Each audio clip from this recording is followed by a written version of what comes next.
Who started Foster the Love Minnesota? So, a friend and myself started Foster Love Minnesota, Katie O'Neill, and I'm Teresa Song.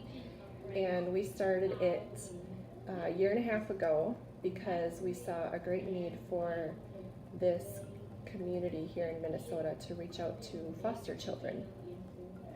Why did you start the organization? My husband and I have been foster parents for about 5 years, and we've had several kids come in through our care. We have 4 biological kids and 4 adopted through foster care. And when our kids came in, they came in with virtually nothing.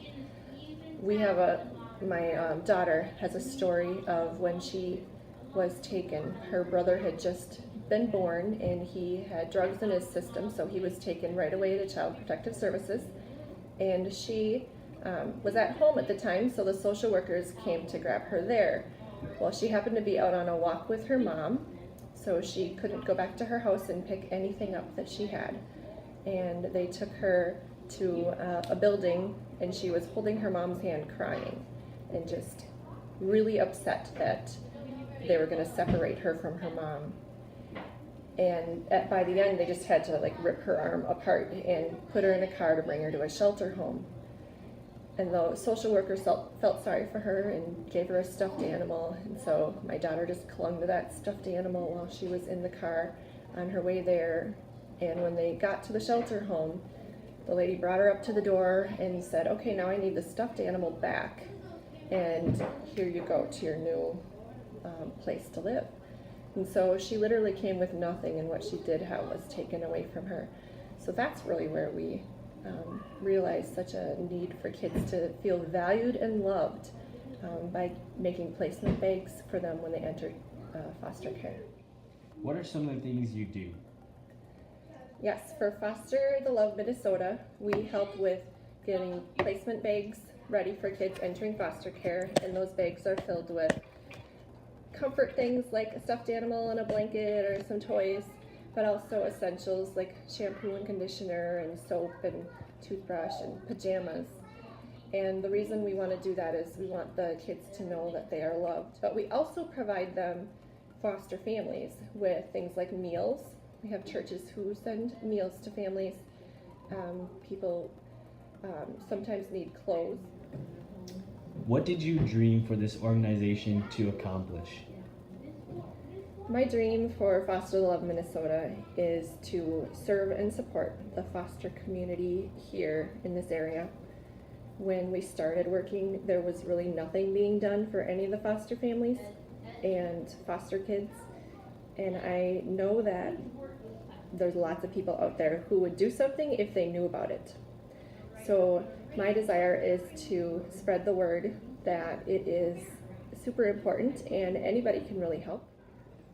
What are some of your plans for the future? Great question. We have lots of plans for the future. We are hoping to engage more churches currently to make more placement bags and to get people involved in supporting or adopting a family.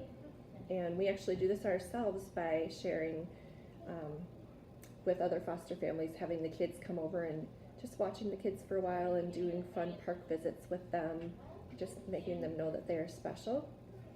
So we're trying to pass that on right now to other families and get them going on that. But we're also working on getting foster care support groups together to help the foster parents and provide childcare for their children while they go to support group. How can the people watching and communities help? Great. So some of the things that people are doing to help is, one, just looking for deals on things like pajamas or toothbrushes or shampoo and conditioner, things that can be put into placement bags and dropping them off at any of the drop-off locations that we have around on our website. So just being a great friend is another wonderful way to show your love for and your support for foster kids and foster families. So those are just some practical ways that you could help. Thank you.